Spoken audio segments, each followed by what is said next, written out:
Hello everyone, myself Liu Chengyu. I am from Nepal. Today I am here to present a case of a 60-year-old woman who is suffering from intraductal carcinoma. And so let's start the breast cancer analysis. I have divided this presentation into 4 parts. The first part we have the overview of the case and importance of the early diagnosis. Second, we'll discuss about the patient history and outcome of diagnosis, breast anatomy and intraductal carcinoma, the main part that we are going to discuss about the case. And lastly, we'll discuss about how the surgery were performed and what were the lymph nodes that were removed and how were they determined. So, overview of the case and importance of early diagnosis. We have a 60-year-old woman with 2 centimeter mass in the left breast that has been detected through the mammogram and ultrasound as a suspicious mass because you can see here is a lump of mass of 2 centimeter as detected by the mammogram and ultrasound. So the doctor recommended her for the biopsy, core needle biopsy that confirmed the intraductal carcinoma DCIS, also known as DCIS, ductal carcinoma in situ. The surgical treatment that the doctor performed on this patient is lumpectomy, also known as wide excision of the breast mass. After the surgery was performed, the doctor also went on a procedure called sentinel lymph node biopsy to determine whether the lymph nodes has the infected cancerous cells in it or not. The pathological results after the core needle biopsy confirmed that the patient has ductal carcinoma in situ or intraductal carcinoma, and there were clear margins of the surgery. And further, as I told you, the sentinel lymph node biopsy was performed to determine the cancerous cells in the lymph node. And from the post-operative management, the patient was prescribed with the additional treatments like radiations and hormone therapy, tests like ER and PR, estrogen receptor and progesterone receptor protein tests.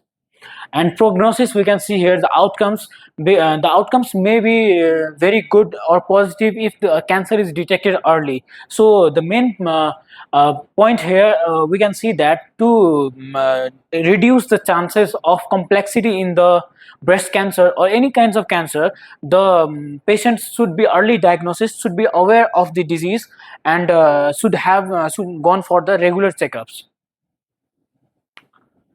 So let's see the importance of early detection and diagnosis in breast cancer.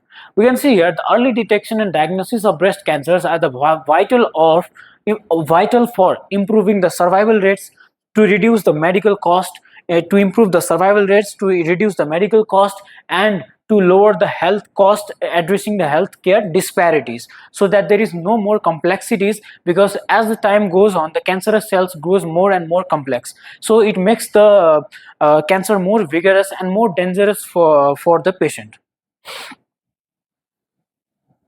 Let's talk about the patient history and initial physical examination.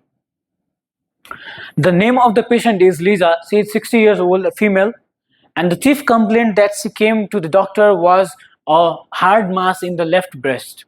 So the history of the present illness is a hard mass in the left breast since 2 months, and it has not changed in size, and there is no nipple discharge as well.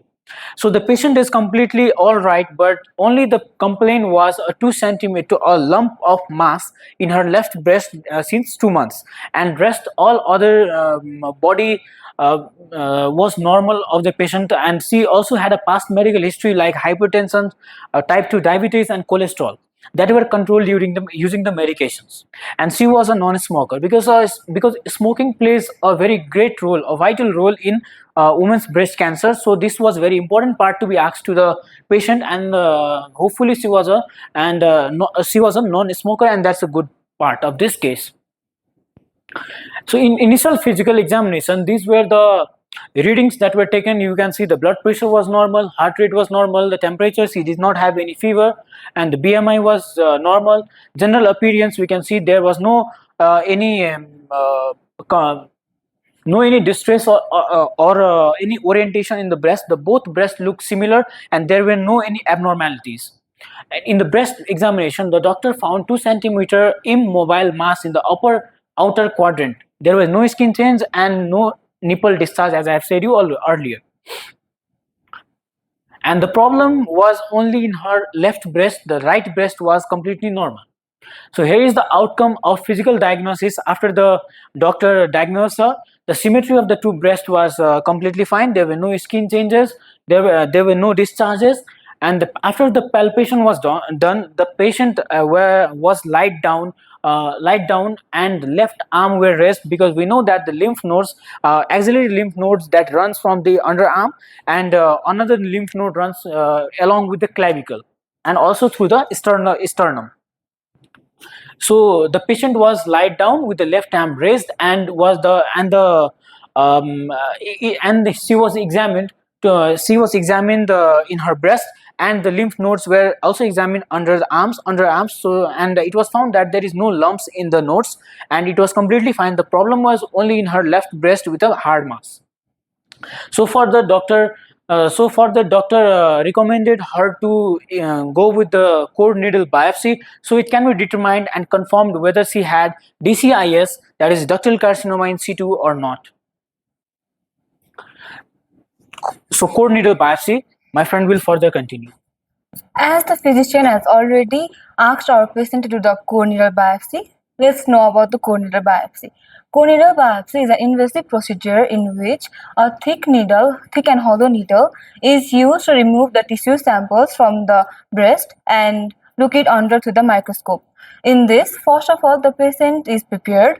For that, the patient has to raise their arms. In our case, since the lump is found in the left breast, the patient is asked to lift the left arm. Then the location where the lump is seen is sterilized and anesthetized. Then the needle is inserted and the required amount of tissues is removed from the breast area and looked under the microscope. It is done under the supervision of an ultrasound machine, as you can see in this figure. So what was the outcome of the core needle biopsy? First of all, the ductal carcinoma in situ was confirmed. It is a non-invasive breast cancer that is confined to the breast. During the microscopic examination, the abnormal cells were seen in the breast, and these cells were of non-invasive type, which means they won't spread to the surrounding tissues. The DCIS was confirmed to be of second or intermediate grade. After the DCIS was confirmed, the pathologist has a conversation with the oncologist and surgeons and does a further plan for the surgery of the patient. In this, the patient is given the biopsy results, treatment options, and the prognosis. The treatment options such as hormone therapy and surgery is given.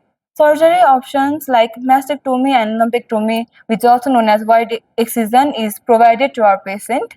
In this case, the patient chooses lumpectomy, which is also known as wide excision. So the third part, we have the breast anatomy and intraductal carcinoma. So let's see what is intraductal carcinoma. As my friend explained to you that in the pathological examinations, the abnormal cells were found under the microscope. So what are those abnormal cells? You can see here, first let's see the surface anatomy of the breast. These are the lobules, and from the lobule you can see the ducts, and we have the fatty tissues in the breast, and finally here is a nipple where all the ducts are confined into it, and through which the milk comes out during the lactation. So you can see here these ducts are very normal. So this is the magnified image of this duct, milk duct, and you can see the normal duct looks something like this, and you can see the abnormal cells that has been developed in these cells.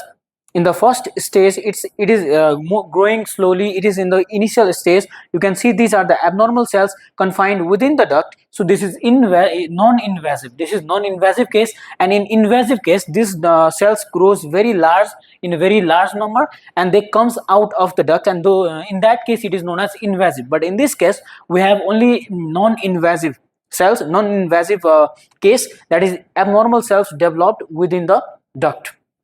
So basically, intraductal carcinoma is the in situ, is an early form of breast cancer, where abnormal cells are grown in the milk duct but have not spread beyond or in the surrounding of the breast. So to determine the intraductal carcinoma, basically there are two ways performed in a like mammogram and ultrasound is performed to see physically. But to confirm it, as I have already said you, the core needle biopsy is used to examine it pathologically.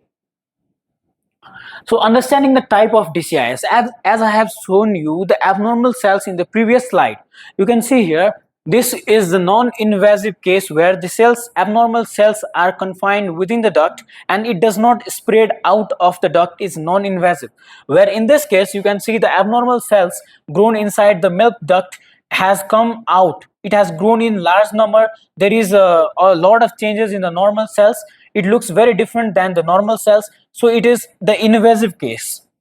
And in recurrent case, what happens is when the treatment is provided to the patient, after the patient is treated and is sent back to home, due to some cancerous cell still present in the duct or in the breast, you can say, or in the lymph nodes, which is not examined properly, in that case the cancer comes back again. It is again reoccurred. So in that case it is known as reoccurrent, where the metastatic case is the cancer is in the last stage where the patient cannot live longer. It is a case where the patients have only 4 or 5 months of lifespan left. So this is treated until the patient is alive. Until the patient is alive, the treatment is provided. In similar cases, whatever the problem comes with the patient, it is treated similarly. What happens in the metastatic case is the cancerous cells from where the breast mass has been developed, from where the cancerous cells has been developed, spreads to the other part of the body, affecting the organs like liver, kidney, bones, lungs. It affects the major organs slowly and it goes throughout the body of the patient. So in this case the patient cannot live longer and it has no treatment in this case. So this is also a example that we should know. This is the importance why the cancer should be early diagnosed, so that there is a proper treatment, so that there is a proper treatment on time and patient is not in a big problems and she can live longer. She is not in the last stage that is incurable. So what are the grades of DCIS? As I have shown you the normal cells in the milk duct, and let's now observe the abnormal cells, how the cancerous cells develops. So you can see the grade 1 cells that is different from the normal cells, and slowly, gradually it starts multiplying itself, it starts changing its shape, and you can see the grade 1 and comparison with the grade 2. The cells, this one is little oval and irregular, but this one has become a little wide, it has stretched. And in this grade 3 you can see it has completely changed from the normal cells, it is completely changed. So grade 3 is the last stage of the cancer or metastatic cancer, we can say. Mammograph. As you already said, mammography indicated if the tumor or if the mass was DCIS or not. So what is mammography? Mammography is a X-ray imaging technique in which helps to detect breast cancer and other breast conditions such as DCIS. In this, there is a X-ray projector, 2 plates and a X-ray detector. This X-ray projector projects low dose of X-rays that can be detected by the X-ray detector. This X-ray that passes through the breast when the woman is asked to stand upright and the breast is placed through the plates. This X-ray detector produces the images of the breast mainly from 2 angles, like this, horizontally and one vertically. The produced images may be digital or in a roll film. This produced image is also known as mammogram. But how does this mammography and mammogram help in detection of DCIS?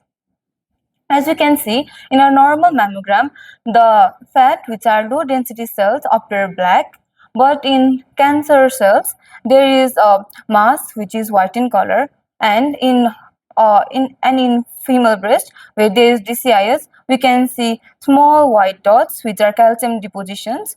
These microcalcifications are the major indications of the DCIS.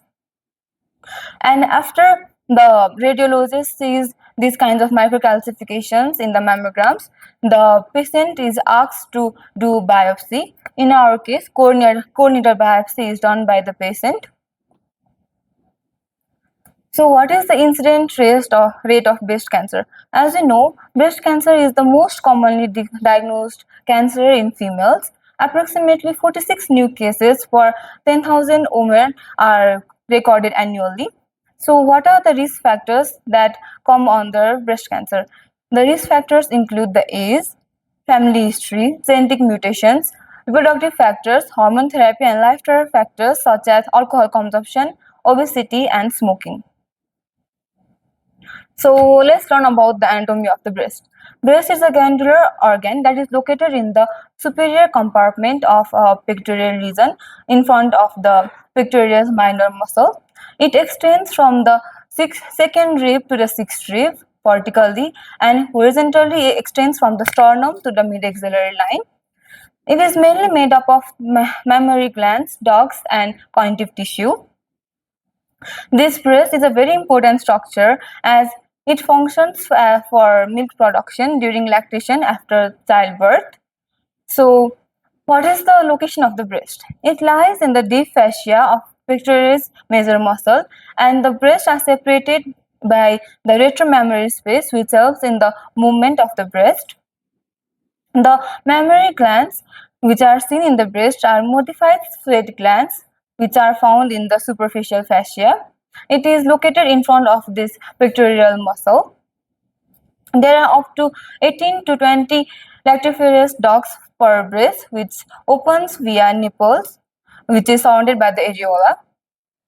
The connective tissue structures, which helps to support the breast, is also known as Cooper's ligament. It is an important structure of the breast as it can go to skin pitting and puckering during carcinoma. So the fat composition in a normal female, who is not lactating, is made of mostly of fat, and in lactating women, the breast is made of mainly glandular tissues. As I have said earlier, the breast extends vertically from the second rib to the sixth rib, and horizontally from the sternum to the mid-axillary line. You can see the ribs here. Breast is a very important anatomical structure as it is a major site for cancer in female.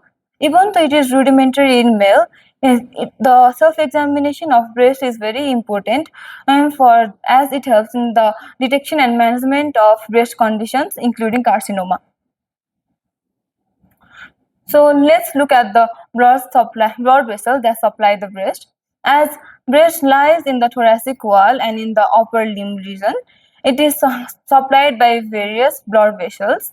Vessels from axillary arteries such as superior thoracic, thoracoacromial, lateral thoracic, and subscapular arteries laterally supply the breast, whereas the medial branches of internal thoracic artery supplies the breast medially. The second to fourth intercostal arteries also supply the breast via its branches by perforating the thoracic wall and the overlying muscles. As for the venous drainage, the veins that run parallel to these arteries helps in the drainage of the breast. The axillary vein is a major vein that helps in the drainage of our breast, whereas the internal thoracic, lateral thoracic, and intercostal veins also helps in the drainage of breast. Innervations of the breast. Innervations of breast refers to the supply of nerves to the breast, which provides the breast with the autonomic and sensory functions. Anterior and lateral cutaneous branches of intercostal nerves that extends from the second thoracic vertebrae to sixth thoracic vertebrae. They provides major supply of sensation to the breast, whereas supraclavicular nerves that extends from C3 to C4 vertebrae also innervate our breast.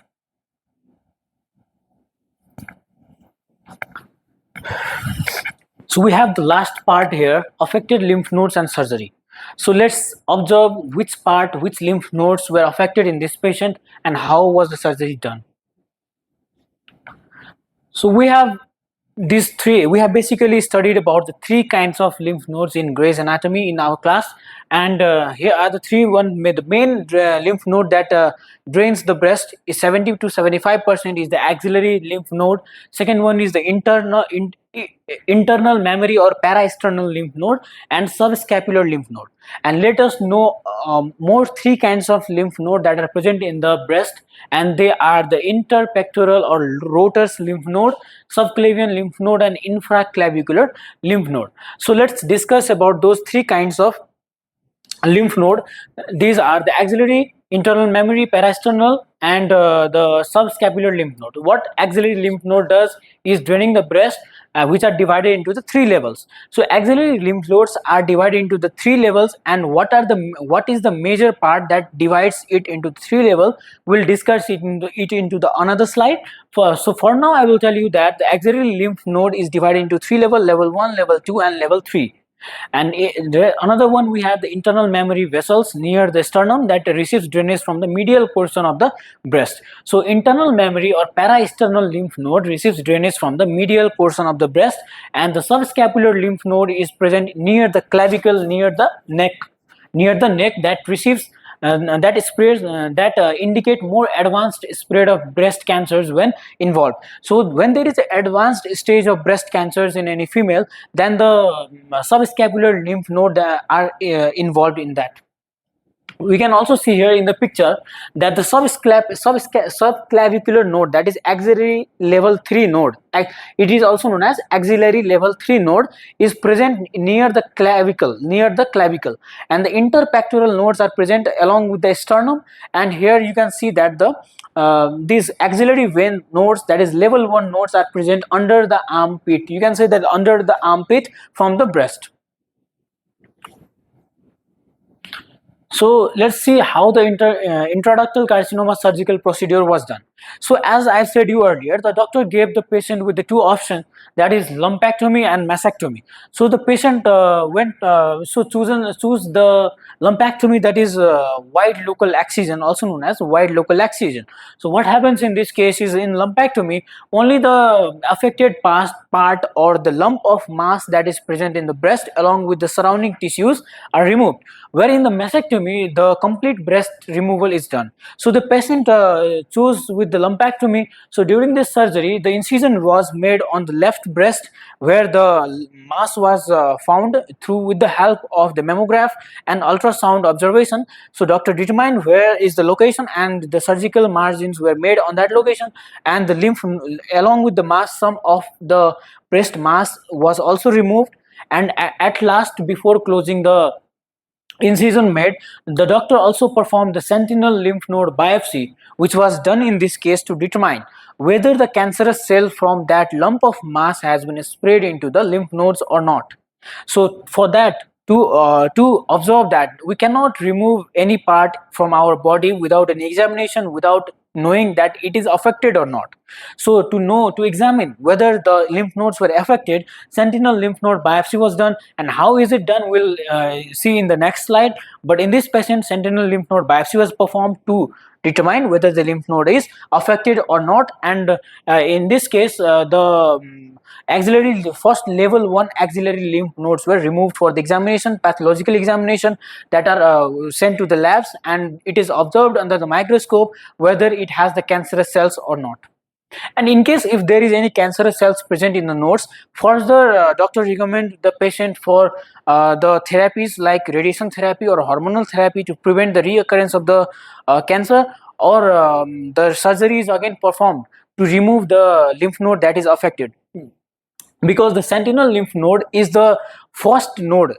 Sentinel lymph node refers to the first node in the patient.